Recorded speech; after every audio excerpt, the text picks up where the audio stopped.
मेरी भाषा हिंदी भाषा परिवार में आप सभी का स्वागत है। आज हम पढ़ने वाले हैं कक्षा 10वीं की पाठ्य पुस्तक कृतिका से पाठ 2 जॉर्ज पंचम की नाक। इसके लेखक है कमलेश्वर। कमलेश्वर जी ने नई कहानी लेखन में महत्वपूर्ण योगदान दिया है। कमलेश्वर मानव मन के कथाकार कहे जाते हैं। उन्होंने अपनी कहानियों के माध्यम से मनुष्य के मन में छुपी हुई घृणा, नफरत, घुटन, आत्महत्या जैसी भावनाओं का मनोवैज्ञानिक चित्रण किया है। उन्होंने कुछ समय मुंबई में भी बिताया और वहां पर उन्होंने अनेक फिल्मों और दूरदर्शन धारावाहिकों की पटकथाएं भी लिखी।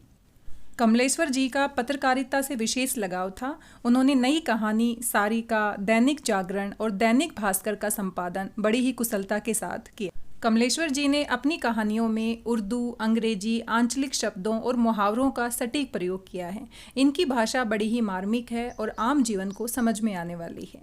आज हम पढ़ने वाले हैं कमलेश्वर जी की कहानी जॉर्ज पंचम की नाक। जैसा कि कहानी के नाम से ही पता चल रहा है कि यहाँ पर जॉर्ज पंचम की नाक की बात की गई है और नाक का सवाल बहुत बड़ा होता है।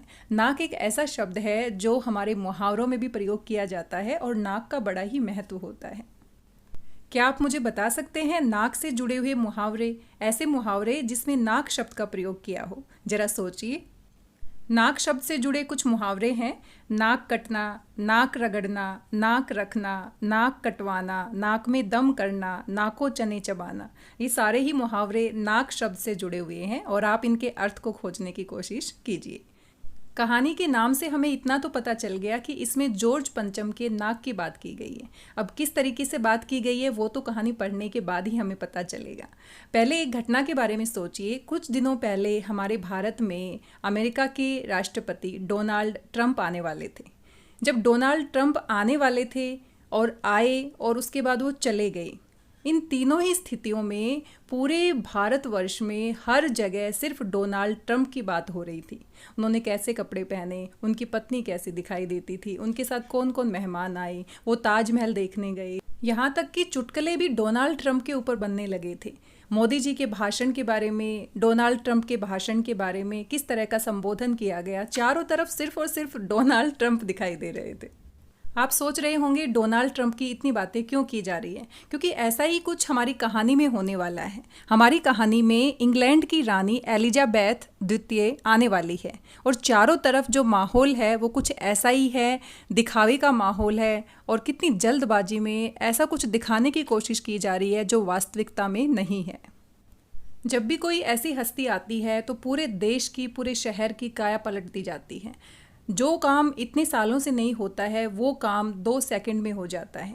रोड की हालत इतनी अच्छी हो जाती है, चारों तरफ सब कुछ चमकने लगता है। जो इतने सालों से आम जीवन में हम नहीं देखते वो अचानक से होने लगता है। तो ये पूरी ही कहानी व्यंग कहानी है। इसमें किस तरह से व्यंग किया गया है, किस तरह की समस्याओं को दिखाया गया है, इन सब के बारे में हम पढ़ने वाले हैं। ज़्यादा कुछ कहानी में ना बताते हुए आइए शुरू करते हैं हमारी कहानी जॉर्ज पंचम की नाक। कहानी शुरू करने से पहले कुछ शब्दार्थ दिए गए हैं जो पूरे पाठ में हम पढ़ेंगे। जहाँ पर कहानी में शब्दार्थ आएंगे उनका अर्थ साथ साथ बताया जाएगा, लेकिन फिर भी आप इनको ध्यान से यहाँ पर पढ़िए। इनका एक स्क्रीनशॉट भी आप ले सकते हैं और इनको अपनी कॉपी में नोट डाउन कर सकते हैं। ये कुछ ऐसे शब्द हैं जिनके वर्ड मीनिंग यहाँ पर दिए गए हैं, जिनको आप इंग्लिश में भी देख सकते हैं और हिंदी में भी देख सकते हैं। कोई भी पाठ हम पढ़ते हैं, कोई भी कहानी हम पढ़ते हैं, तो जहाँ पर शब्दों का मीनिंग हमें समझ नहीं आता तो फिर कहानी हमें समझ आना बंद हो जाती है। तो इसीलिए इन शब्दों को आप ध्यान से देखिए, इनके वर्ड मीनिंग्स को आप अच्छे से पढ़िए, क्योंकि बीच बीच में जब पाठ में ऐसे शब्द आएंगे और इनका मीनिंग आप नहीं समझ पाएंगे तो फिर पाठ को समझना भी मुश्किल हो जाता है। मैंने ये सारे वर्ड मीनिंग एक साथ पहले ही आपको दे दिए गए हैं, आप इनका स्क्रीनशॉट ले सकते हैं, इनको नोट डाउन कर सकते हैं। आइए पढ़ते हैं हमारी कहानी जॉर्ज पंचम की नाक। कहानी कुछ इस तरीके से शुरू होती है। यह बात उस समय की है जब इंग्लैंड की रानी एलिजाबेथ द्वितीय मई अपने पति के हिंदुस्तान पधारने वाली थी। मई यानी कि के साथ, अपने पति के साथ इंग्लैंड की रानी एलिजाबेथ द्वितीय आने वाली थी। अखबारों में उनकी चर्चा हो रही थी। रोज लंदन के अखबारों से खबर आ रही थी कि शाही दौरे के लिए कैसी कैसी तैयारियां हो रही है। शाही दौरे यानी कि शाही खानदान का दौरा, दौरा यानी कि आना। रानी एलिजाबेथ इंग्लैंड की शाही परिवार की महारानी थी और वो भारत आने वाली थी, तो इसीलिए इस दौरे का नाम दिया गया शाही दौरा। रानी एलिजाबेथ का दर्जी परेशान था कि हिंदुस्तान, पाकिस्तान और नेपाल के दौरे पर रानी कब क्या पहनेगी। इस पंक्ति में सीधा सीधा व्यंग किया गया है कि जो शाही परिवार होता है, जो बड़े बड़े खानदान होते हैं, जो राजाओं के खानदान होते हैं, उनमें छोटी छोटी बातों पर कितना ध्यान दिया जाता है। क्या कपड़े पहने जाएंगे, कैसे उठा जाएगा, कैसे बैठा जाएगा, किस तरह का खाना खाया जाएगा। तो यहाँ पर व्यंग किया गया है कि शाही परिवार की हर बात ही शाही होती है। साथ ही इन पंक्तियों से आपका सीधा सीधा प्रश्न बन जाता है कि रानी एलिजाबेथ का दर्जी परेशान क्यों था। तो जब भी अभ्यास के प्रश्न हम पढ़ेंगे तो साथ साथ आप ध्यान देते रहिए। उनका सेक्रेटरी और शायद जासूस भी उनके पहले ही इस महाद्वीप का तूफानी दौरा करने वाला था। आखिर कोई मजाक तो था नहीं।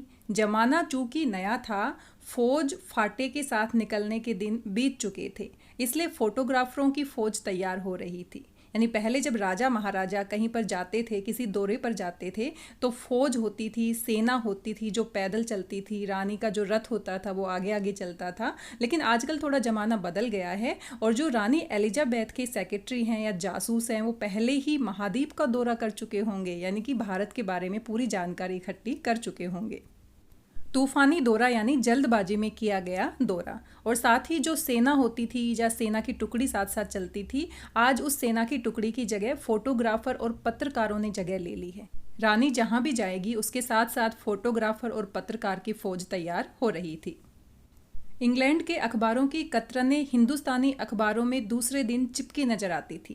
यानी जो भी खबर इंग्लैंड के अखबारों में छपती थी उसकी जो कतरनें होती हैं, उनकी जो कटिंग्स होती है, वो हिंदुस्तानी अखबारों में दिखाई देती थी कि रानी ने एक ऐसा हल्के नीले रंग का सूट बनवाया है जिसका रेशमी कपड़ा हिंदुस्तान से मंगाया गया है, कि करीब 400 पाउंड खर्चा उस सूट पर आया है। रानी एलिजाबेथ की जन्म पत्री भी छपी, प्रिंस फिलिप के कारनामे छपे, और तो और उनके नौकरों, बावर्चियों यानी खाना पकाने वाले, खानसामों, अंगरक्षकों की पूरी जीवनियाँ देखने में आई। खानसामो यानी जो रसोई का प्रमुख होता है उसको खानसामा कहते हैं, बावर्ची रसोइये को कहते हैं, अंगरक्षक यानी उनकी सुरक्षा करने वाले सुरक्षा कर्मी।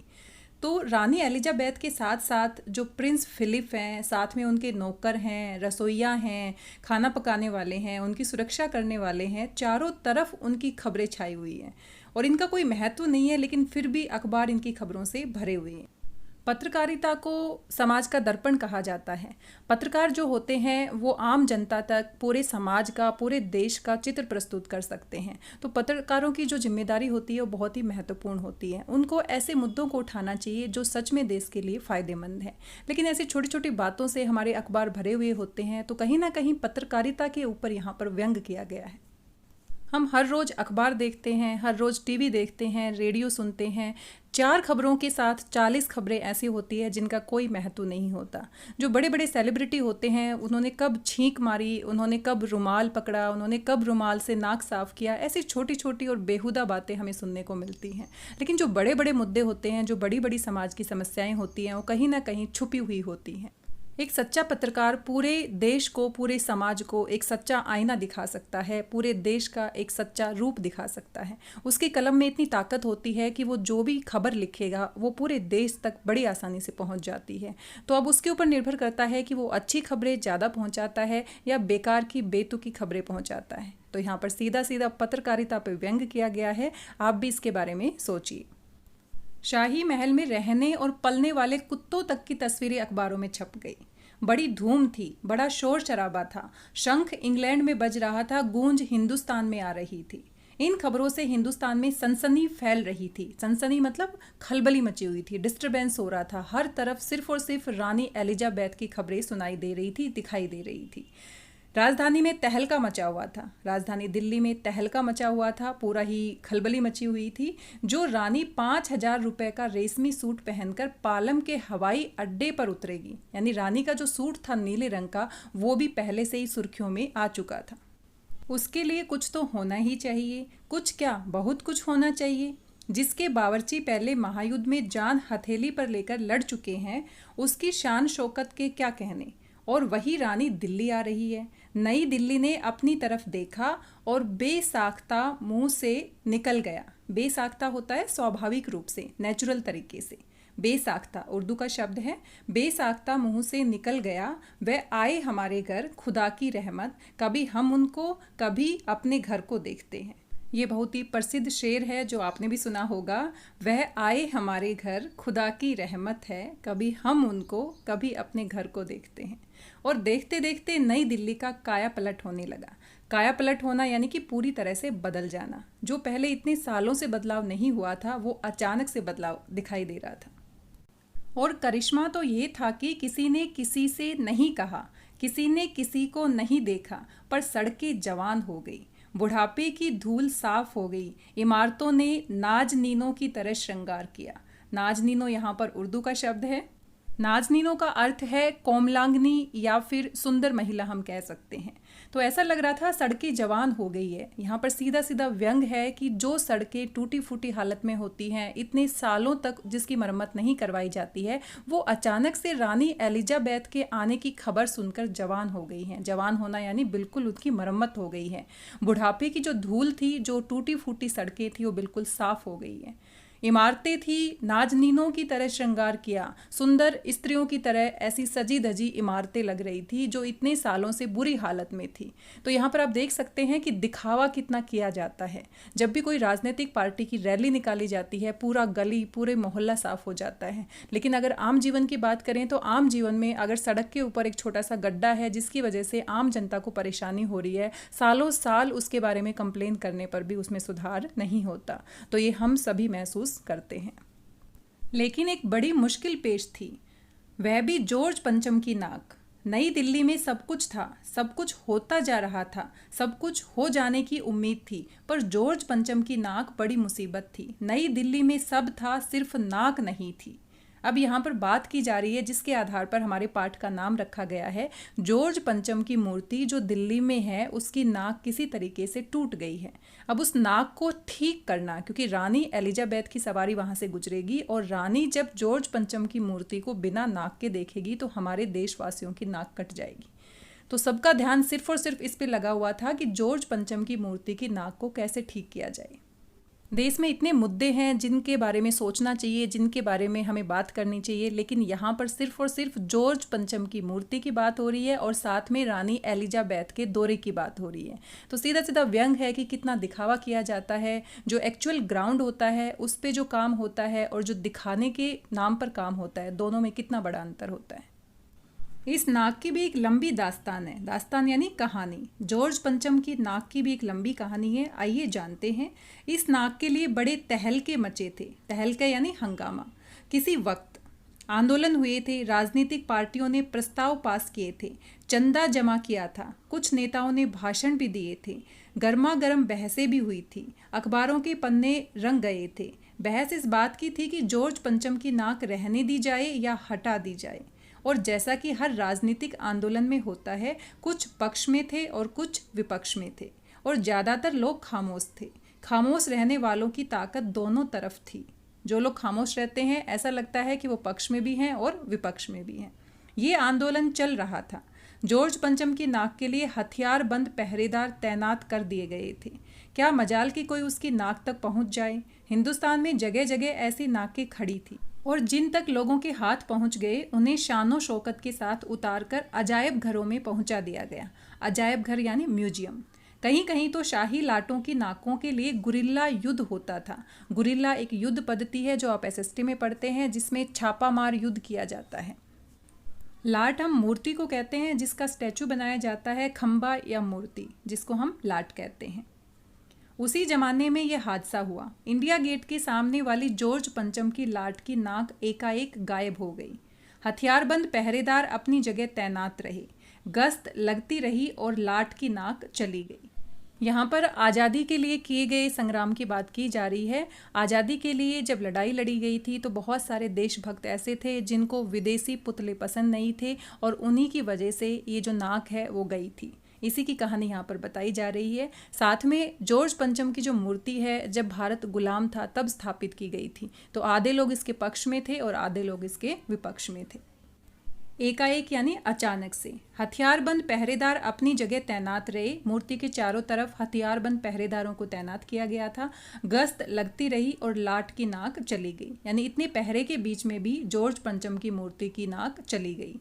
रानी आए और नाक न हो, एकाएक परेशानी बढ़ गई। एकाएक यानी अचानक से। बड़ी सरगर्मी शुरू हो गई। सरगर्मी यानी परेशानी। देश के खैर ख्वाबों की एक मीटिंग बुलाई गई। खैर ख्वाबों यानी देश की भलाई चाहने वाले लोगों की एक मीटिंग बुलाई गई और मसला पेश किया गया। मसला यानी क्या मामला है, कि क्या किया जाए। वहाँ सभी सहमत थे कि अगर ये नाक नहीं है तो हमारी भी नाक नहीं रह जाएगी। देश की भलाई चाहने वाले लोगों की जो मीटिंग बुलाई गई थी उसका यही निर्णय था कि जॉर्ज पंचम की मूर्ति पर नाक जरूर होनी चाहिए। अगर रानी एलिजाबेथ आती है और जॉर्ज पंचम की मूर्ति पर नाक नहीं मिलती है तो हमारे देश की नाक कट जाएगी। सभी इस बात से परेशान थे कि एक विदेशी मूर्ति की नाक क्यों नहीं है। ये हमारे देश की नाक का सवाल बन गया था। उच्च स्तर पर मशवरे हुए, दिमाग खरोचे गए और ये तय किया गया कि हर हालत में इस नाक का होना बहुत ज़रूरी है। सलाह मशवरा किया गया, बड़ी बड़ी बैठकों का आयोजन किया गया। बड़े बड़े नेताओं ने मिलकर मशवरे किए, सलाह की एक दूसरे से कि इस काम को हम छोड़ नहीं सकते हैं। ये तय होते ही एक मूर्तिकार को हुक्म दिया गया कि वे फ़ौरन दिल्ली में हाजिर हो। एक बहुत बड़े मूर्तिकार को आदेश दिया गया कि वो जल्दी से दिल्ली में आ जाए। फ़ौरन यानी जल्दी से, हुक्म यानी आदेश।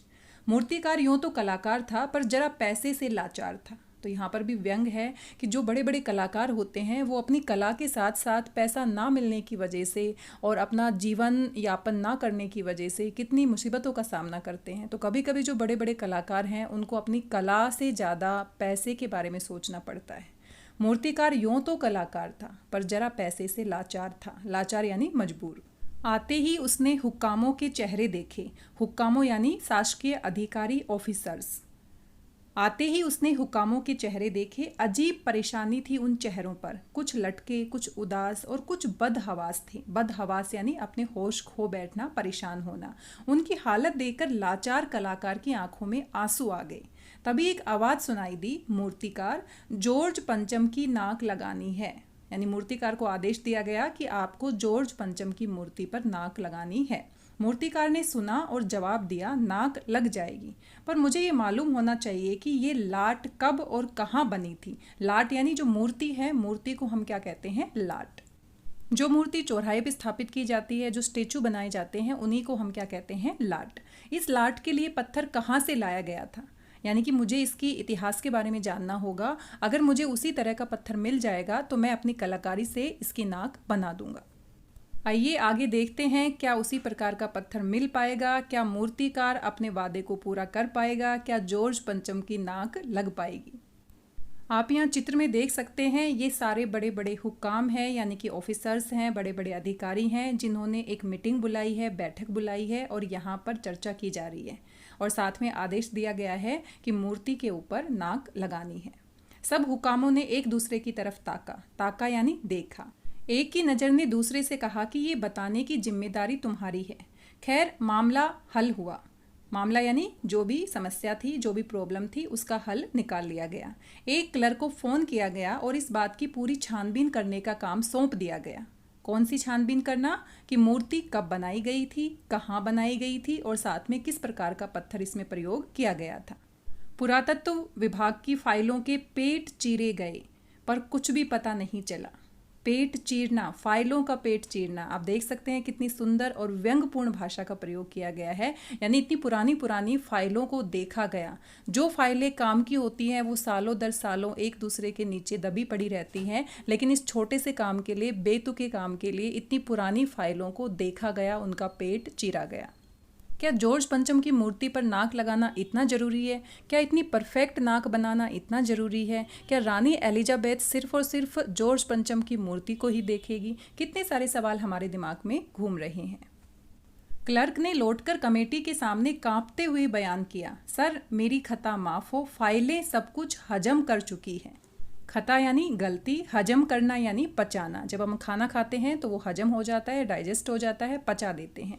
तो यहाँ पर फिर से व्यंग किया गया है कि जो फाइलें होती हैं, अगर बहुत पुरानी फाइल हम ढूंढने की कोशिश करते हैं तो वो फाइलें पता नहीं कहाँ चली जाती हैं, कोई उनका ध्यान ही नहीं रखता है। मैनेजमेंट सिस्टम इतना पुअर होता है कि फाइलें सब कुछ हजम कर चुकी है, यानी कि उसके बारे में कोई जानकारी नहीं मिली है। फाइलें सब कुछ खा चुकी हैं। हुकामों के चेहरे पर उदासी के बादल छा गए। एक खास कमेटी बनाई गई और उसके जिम्मे ये काम दे दिया गया कि जैसे भी हो ये काम होना है और इस नाक का दारोमदार आप पर है। दारोमदार यानी जिम्मेदारी, उत्तरदायित्व। आखिर मूर्तिकार को फिर बुलाया गया। उसने मसला हल कर दिया। वह बोला, पत्थर की किस्म का ठीक पता नहीं चला तो परेशान मत होइए, मैं हिंदुस्तान के हर पहाड़ पर जाऊंगा और ऐसा ही पत्थर खोज कर लाऊंगा। कमेटी के सदस्यों की जान में जान आई। सभापति ने चलते चलते गर्व से कहा, ऐसी क्या चीज़ है जो हिंदुस्तान में मिलती नहीं? हर चीज़ इस देश के गर्भ में छिपी है। तो बहुत बड़ी बात कह दी है कि हमारे भारत में किसी भी चीज़ की कमी नहीं है। अगर हम ईमानदारी से काम करें और बहुत ही मेहनत और लगन से काम करें तो कुछ भी हम पा सकते हैं। ज़रूरत खोज करने की है। खोज करने के लिए मेहनत करनी होगी। इस मेहनत का फल हमें मिलेगा। आने वाला ज़माना खुशहाल होगा।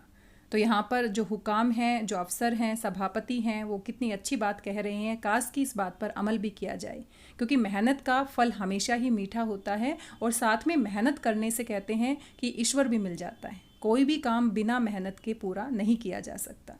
तो मूर्तिकार की इस तरह की बातें सुनकर सभी खुश हो गए कि वो हर पहाड़ पर जाएगा, हर पत्थर की खोज करेगा। इतनी बड़ी बड़ी बातें सुन के सब एक तरह से निश्चिंत हो गए। ये छोटा सा भाषण फौरन अखबारों में छप गया। तो आप देख सकते हैं, जो बड़े बड़े सभापति होते हैं, बड़े बड़े ऑफिसर्स होते हैं, वो कुछ भी कहते हैं वही न्यूज में आ जाता है। मूर्तिकार हिंदुस्तान के पहाड़ी प्रदेशों और पत्थरों की खानों के दौरे पर निकल पड़ा। कुछ दिन बाद वह हताश लौटा। हताश यानी निराश, परेशान। उसके चेहरे पर लानत बरस रही थी।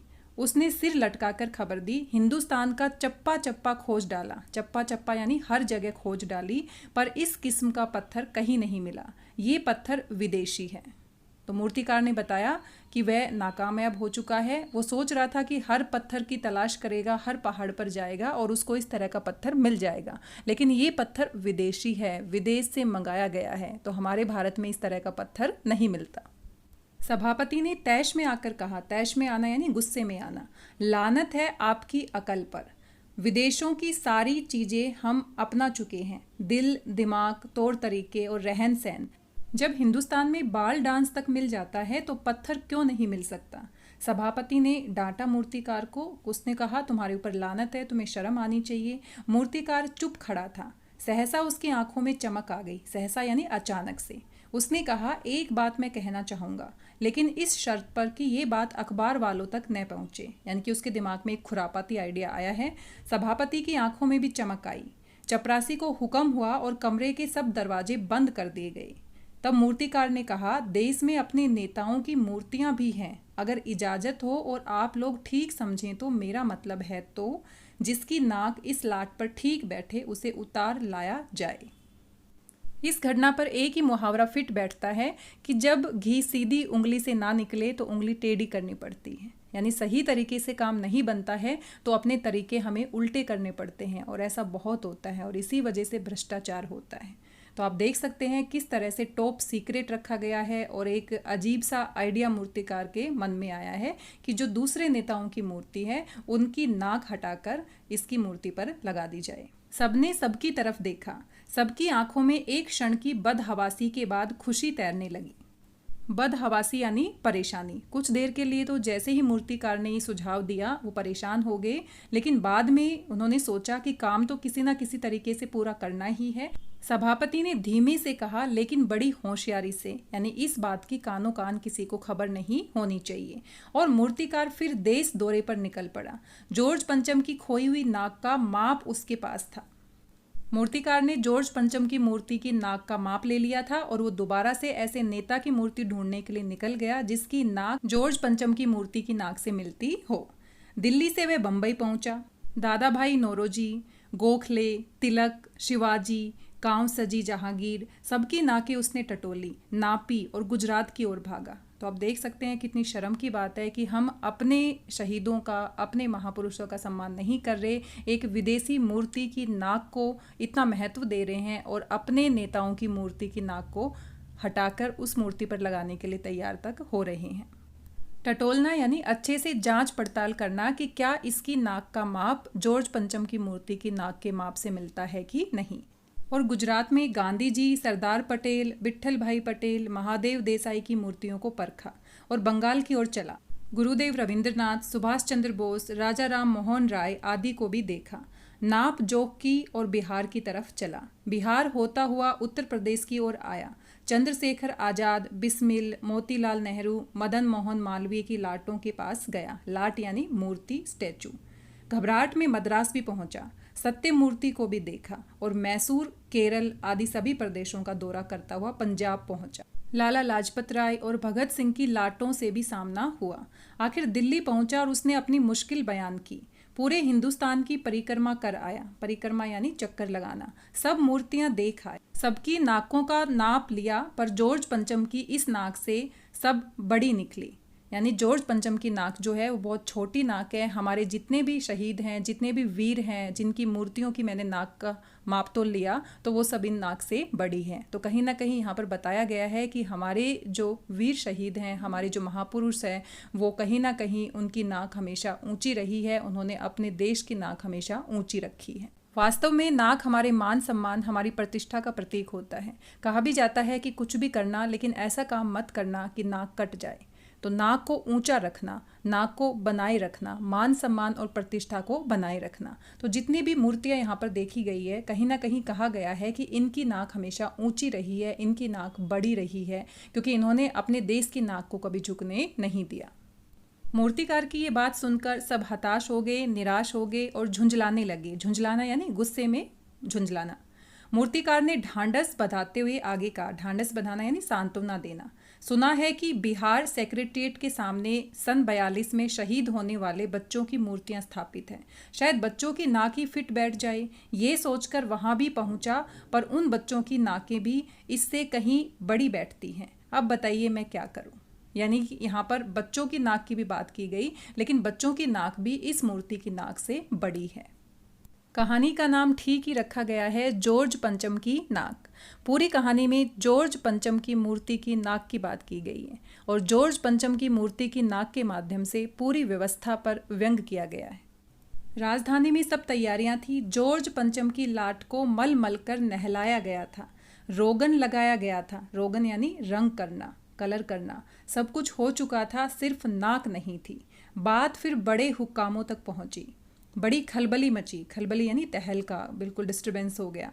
अगर जॉर्ज पंचम के नाक ने लग पाई तो फिर रानी का स्वागत करने का मतलब, ये तो अपनी नाक कटाने वाली बात हुई। यानी रानी एलिजाबेथ इंग्लैंड से आ रही है और जॉर्ज पंचम की मूर्ति पर अगर नाक नहीं होगी तो हम सब भारतीयों की नाक कट जाएगी। नाक कटना मुहावरा है, यानी बेइज्जती होना। लेकिन मूर्तिकार पैसे से लाचार था, यानी हार मानने वाला कलाकार नहीं था। एक हैरत अंगेज ख्याल उसके दिमाग में कौंधा। अब मूर्तिकार बेचारा पैसे की वजह से ये सारे काम कर रहा था, क्योंकि उसको लालच दिया गया था कि अगर तुम इस काम को पूरा कर पाओगे तो तुम्हें अच्छी रकम दी जाएगी। अब मूर्तिकार के दिमाग में पैसे के लालच की वजह से वो किसी भी तरीके से इस काम को छोड़ना नहीं चाहता। उसके दिमाग में एक और हैरत अंगेज ख्याल आया है। हैरत अंगेज यानी विचित्र, अजीब सा ख्याल आया है उसके दिमाग में। कौंधा, कौंधना मतलब स्ट्राइक करना, एकदम से आना। और उसने पहली शर्त दोहराई। जिस कमरे में कमेटी बैठी हुई थी उसके दरवाजे फिर बंद हुए और मूर्तिकार ने अपनी नई योजना पेश की। चूंकि नाक लगना एकदम जरूरी है, इसलिए मेरी राय है कि 40 करोड़ में से कोई एक जिंदा नाक काट कर लगा दी जाए। अब आप देख सकते हैं कितनी विचित्र बात है और कितनी शर्मनाक बात है कि अब बात यहाँ तक पहुँच गई है कि नाक लगाना इतना जरूरी हो गया है कि किसी जिंदा व्यक्ति को मारकर उसकी नाक को काटकर मूर्ति पर लगाया जाए। यहाँ पर आप देख सकते हैं राजनीतिक दबाव, कितना दबाव होता है। जो बड़े बड़े अफसर्स होते हैं उनके ऊपर बड़े राजनेताओं का दबाव होता है। तो जॉर्ज पंचम की मूर्ति पर नाक लगाना एक तरह से इतना बड़ा आदेश हो गया है कि उसको किसी भी कीमत पर पूरा करना ही करना है, और इस तरीके से पूरा किया जाएगा हमने कभी सोचा नहीं था। और मूर्तिकार को पैसे मिलने वाले हैं तो वो किसी भी कीमत पर अपने जमीर को याद नहीं कर रहा। वो किसी भी तरीके से करो या मरो वाली सिचुएशन आप देख सकते हैं कि जिंदा व्यक्ति की नाक लगाने के लिए भी लोग तैयार हो गए हैं। बात के साथ ही सन्नाटा छा गया। सन्नाटा यानी खामोशी। कुछ मिनटों की खामोशी के बाद सभापति ने सबकी तरफ देखा। सबको परेशान देखकर मूर्तिकार कुछ अचकचाया। अचकचाना यानी कि हैरान होना, और धीरे से बोला, आप लोग क्यों घबराते हैं? ये काम मेरे ऊपर छोड़ दीजिए। नाक चुनना मेरा काम है। आपकी सिर्फ इजाज़त चाहिए। तो आप देख सकते हैं सारे के सारे इस काम को किसी भी तरीके से अंजाम तक पहुंचाना चाहते हैं और इस तरीके की बातें सुनकर सब परेशान तो होते हैं, लेकिन काम को पूरा करने का इतना दबाव है कि आखिर में कानाफूसी यानी एक दूसरे के कान में कुछ कहते हैं, सलाह मशवरा करते हैं और मूर्तिकार को इजाज़त दे दी गई। आखिरकार मूर्तिकार अपनी चाल में कामयाब हो गया। उसको किसी भी तरीके से इस काम को पूरा करके पैसे कमाने थे और जो ऑफिसर्स हैं, जो हुक्काम हैं, उन सभी को किसी भी तरीके से इस काम को पूरा करना था ताकि ऊपर से जो उनको आदेश मिले हैं उनको पूरा दिखाया जा सके। लेकिन इसी बीच पूरी सभा में ऐसा कोई भी व्यक्ति नहीं है जो ये सोच सके कि क्या सही है और क्या गलत है, जो अपने विचार को रख सके। सभी आदेशों का पालन कर रहे हैं, अपने लालच को पूरा करना चाहते हैं। इंसानियत कहीं ना कहीं मरती जा रही है, तभी इस बात पर सहमति हुई है कि जिंदा नाक को लगाकर मूर्ति का काम पूरा किया जाए। कमलेश्वर जी ने बड़ी ही अच्छी भाषा में और बड़े ही अच्छे व्यंग के माध्यम से हमारी जो सामाजिक व्यवस्था है, हमारी जो राजनीतिक व्यवस्था है, उसके ऊपर व्यंग किया है और इस व्यंग के माध्यम से हम बहुत कुछ सीख सकते हैं, बहुत कुछ सोचने पर मजबूर हो रहे हैं। इस बैठक के बारे में किसी को कानो कान खबर तक नहीं हुई। अखबारों में सिर्फ इतना छपा कि नाक का मसला हल हो गया है और राजपथ पर इंडिया गेट के पास वाली जॉर्ज पंचम की लाट के नाक लग रही है। नाक लगने से पहले फिर हथियारबंद पहरेदारों की तैनाती हुई, यानी उसकी सुरक्षा के लिए बहुत सारे पहरेदार, हथियारबंद पहरेदार यानी कि हाथ में हथियार लेकर पहरेदार खड़े हो गए। मूर्ति के आसपास का तालाब सुखाकर साफ किया गया, उसकी रवाब निकाली गई और ताज़ा पानी डाला गया ताकि जो जिंदा नाक लगाई जाने वाली थी वह सूखने न पाए। इस बात की खबर जनता को नहीं थी। ये सब तैयारियां भीतर भीतर चल रही थी, यानी इसकी खबर कानो कान किसी को भी नहीं लगी, क्योंकि सारी जो योजना बनाई गई थी वो एक बंद कमरे में बनाई गई थी और उसकी भनक बाहर बिल्कुल भी नहीं गई। रानी के आने का दिन नज़दीक आता जा रहा था। मूर्तिकार खुद अपने बताए हल से परेशान था। मूर्तिकार को भी कहीं ना कहीं डर लग रहा था कि वो जिंदा नाक कैसे लेकर आएगा। जिंदा नाक लाने के लिए उसने कमेटी वालों से कुछ और मदद मांगी, वह उसे दी गई, लेकिन इस हिदायत के साथ कि एक खास दिन हर हालत में नाक लग जानी चाहिए। और वह दिन आ गया। आखिरकार वह दिन आ गया जिसका सबको इंतजार था। और वह दिन आया, जॉर्ज पंचम के नाक लग गई। सब अखबारों ने खबरें छापी कि जॉर्ज पंचम के जिंदा नाक लगाई गई है, यानी ऐसी नाक जो कतई पत्थर की नहीं लगती। लेकिन उस दिन के अखबारों में एक बात गौर करने की थी, गौर करना यानी ध्यान देने लायक थी। उस दिन देश में कहीं भी किसी उद्घाटन की खबर नहीं थी, किसी ने कोई फीता नहीं काटा था, कोई सार्वजनिक सभा नहीं हुई थी, कहीं भी किसी का अभिनंदन नहीं हुआ था। अभिनंदन यानी स्वागत। कोई मानपत्र भेंट करने की नौबत नहीं आई थी, किसी हवाई अड्डे या स्टेशन पर स्वागत समारोह नहीं हुआ था, किसी का ताज़ा चित्र नहीं छपा था, सब अखबार खाली थे। पता नहीं ऐसा क्यों हुआ था। नाक तो सिर्फ एक चाहिए थी और वह भी बुत के लिए। और ये पंक्ति हमारे मन को अंदर तक झकझोर देती है। नाक तो सिर्फ एक चाहिए थी और वह भी बुत के लिए, पुतले के लिए, स्टैचू के लिए, मूर्ति के लिए, जिसके लिए एक जिंदा व्यक्ति की नाक लगाने की क्या आवश्यकता थी। एक स्टैचू की नाक को इतना महत्व क्यों दिया जा रहा था? क्या एक जिंदा नाक एक मूर्ति के ऊपर लगाने से हमने अपने देश की नाक बचा ली है? क्या सच में अगर हम नाक नहीं लगाते जॉर्ज पंचम की मूर्ति पर तो हमारी नाक कट जाती? जिन विदेशियों ने इतने सालों तक हमें गुलामी की जंजीरों में जकड़ कर रखा, क्या उन्हीं का एक पुतला इतना मायने रखता है? उस पुतले की नाक टूट जाना क्या कोई साधारण सी बात नहीं है? आखिर पुतला ही तो है, आखिर मूर्ति ही तो है, उसकी नाक टूट भी सकती है, पत्थर से ही तो बनी है। उसको इतना महत्व देना जरूरी है? कितने सारे सवाल हैं जो हमारे दिमाग में इस कहानी को पढ़ के आ रहे हैं, कितना कुछ हमें सोचने पर मजबूर कर रहे हैं। क्या दिखावा करना इतना ज़रूरी है? क्या कोई मूर्ति टूट नहीं सकती है? क्या एक विदेशी मूर्ति की नाक लगाने के लिए हमें एक जिंदा व्यक्ति की नाक लगानी चाहिए? क्या हमें एक विदेशी मूर्ति की नाक के लिए अपने ही महापुरुषों की मूर्तियों के नाक को तोड़ने तक की नौबत आनी चाहिए? क्या इस योजना की इजाज़त देते वक्त ही हमने अपनी नाक नहीं कटवा ली है? कोई जिंदा नाक मूर्ति पर कैसे लगाई जा सकती है? किसी विदेशी मूर्ति की नाक के लिए अपने ही देश के महापुरुषों की मूर्तियों की नाक को कैसे हटाया जा सकता है? ऐसे कितने ही सारे सवाल हमारे दिमाग में आ रहे हैं इस कहानी को पढ़ के, और सामाजिक और राजनीतिक व्यवस्था पर करारा व्यंग कर रहे हैं, करारी चोट कर रहे हैं। हम अपने आसपास ऐसे कितने ही मुद्दे देखते हैं जिसमें भ्रष्टाचार है, जिसमें हम चाहते हुए भी कुछ नहीं कर पा रहे। आप भी इन सब के बारे में सोचिए। एक ही वीडियो में पूरा पाठ पढ़ाना काफ़ी मुश्किल हो जाता है, वीडियो काफ़ी लंबा हो गया है। आशा करती हूँ पाठ आपको समझ में आया होगा। पाठ के जो शब्दार्थ हैं जो शुरू में ही आपको दिए गए हैं उनको ध्यान से पढ़िएगा। पाठ में जैसे ही उन शब्दों का प्रयोग किया जाता है तो उनका मीनिंग आपको पता होना चाहिए। वीडियो आपको कैसा लगा अपना फीडबैक ज़रूर दीजिएगा। मिलते हैं अगले वीडियो में, तब तक स्वस्थ रहिए, व्यस्त रहिए, मस्त रहिए और पढ़ते रहिए। मेरी भाषा हिंदी भाषा परिवार से जुड़ने के लिए आप सभी का धन्यवाद, बहुत बहुत धन्यवाद।